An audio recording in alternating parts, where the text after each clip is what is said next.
এইখন ৰাস এইখন এই মাজৰ এইবোৰ নমস্কাৰ ৰিংকুছ ব্লগছৰ আন এটি ভিডিঅ'লৈ আপোনালোকক স্বাগতম জনাইছোঁ।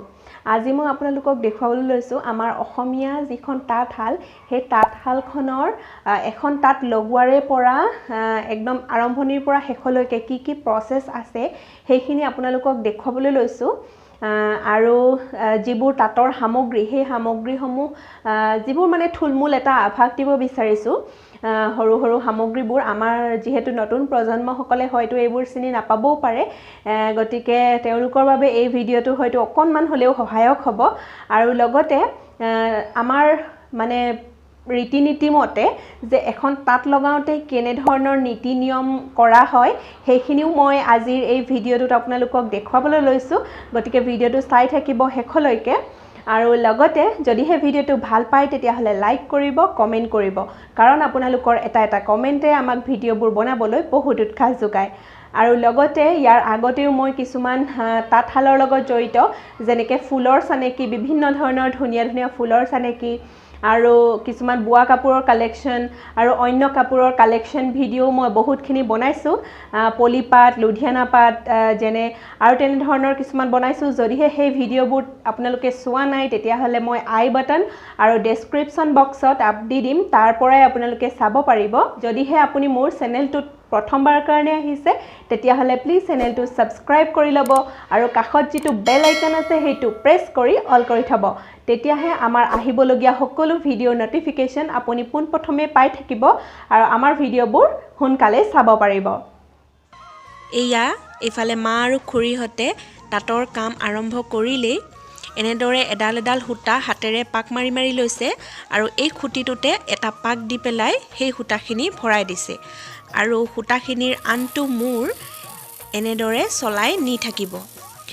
গামোচা চাদৰ কিমানখন লগাই তাৰ জোখেৰে আগতে সেইখিনি জুখি মাখি লৈছে আৰু এতিয়া আনটো মূৰত গৈ এটা পাক মাৰি এনেদৰে সূতাখিনি ৰাখি থৈছে। এয়া চাওক।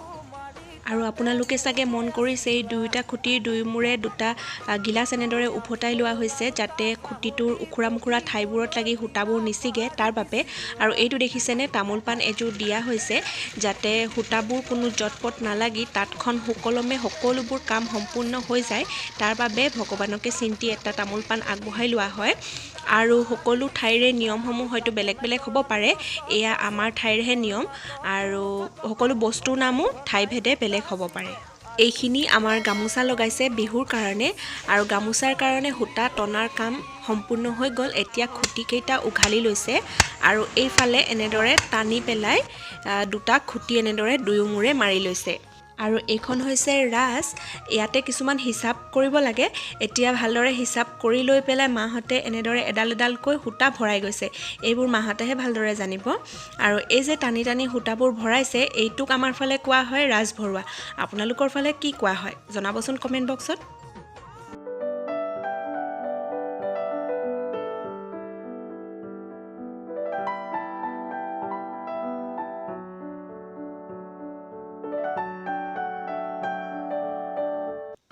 ৰাঁচখনত এতিয়া সূতাবোৰ ভৰোৱা সম্পূৰ্ণ হৈ গৈছে।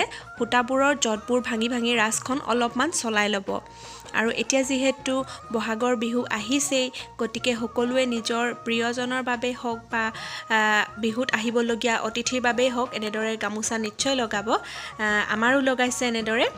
আৰু এতিয়া কি কৰিব, এইটো হৈছে তুলঠা। এই তুলঠাটোত যিটো হলিত ৰাখিছিলে সূতাবোৰ সেই হলিটো এনেদৰে জুখি মাখি দুয়োফালে সমান হৈছেনে নাই জুখি মাখি এনেদৰে মেৰিয়াই ল'ব। এতিয়া সূতাৰ জটবোৰ ভাঙি ভাঙি গোটেই ৰাঁচখন চলাই নিব লাগিব আৰু এই তুলঠাটোতে সূতাবোৰ মেৰাই নিব লাগিব। তাৰপিছতেই তাঁতখনত তুলিব লাগিব। চাৰিফালে চাৰি বাতি তুলিব লাগে। তাৰপিছতেই তাঁতখন শালত দাঙিব পৰা হয়। আৰু সেইদিনা আমি ঘৰলৈ গুচি অহাৰ বাবে ইয়াৰ ভিডিঅ' কৰা নহ'ল। ওই খিটি খিটি কৰি ওই লাহৰি মাকো মাৰি তাতে নুবৈ আছিলা। এয়া বিহুৱান বৈ আছো। বহাগ বিহু যিহেতু আহি আছে সেইকাৰণে ফুল বাচিব হোৱা নাই। এতিয়া ফুল যেতিয়া বাচিম তেতিয়া আপোনালোকক আকৌ দেখুৱাম। মাহঁতৰ ঘৰত লগাইছে, মই আজি আহিছিলোঁ, ভাবিলোঁ অকণমান বৈ চাওঁ। তাঁতশালৰ ভাগ আছে আৰু আমাৰ এইখনক কোৱা হয় মাটিশাল বুলি। কেইগৰাকীমান ভিউৱাৰ্ছে মোক ফুল কেনেদৰেনো তাঁতশালত বাচে তাকে দেখুৱাবলৈ কৈছিলে। যদিহে পাৰোঁ মই নিশ্চয় ইয়াৰ পিছৰ ভিডিঅ'ত দেখুৱাবলৈ চেষ্টা কৰিম।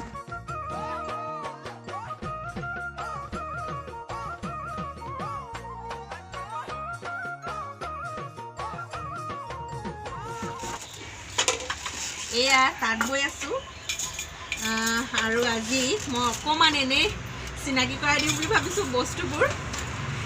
এইটো হৈছে মাকু, জনাসকলে জানেই বাৰু, এইটো মাকু, এইটো মহুৰা, তাৰপিছতে এইকেইটা নাচনী, এইকেইটা এনেকৈ এনেকৈ নাচি থাকে যে সেইকেইটা এইকেইটা নাচনী, তাৰপৰা এইখন দুপতি, এইখন ৰাচ, এইখন এই মাজৰ এইবোৰ, তাৰপিছতে তলৰ এইকেইটা ভৰি যিকেইটা গছকি থাকোঁ সেইকেইটা হৈছে গৰকা, তাৰপৰা এইকেইটা হৈছে তুলঠা, এইকেইডাল কাণমাৰি, এইকেইডাল কাষত থকাকেইডাল, তাৰপিছতে যিবোৰ বেছিক হয় মই এইখিনি হৈছে এইখিনি বুলি কয়।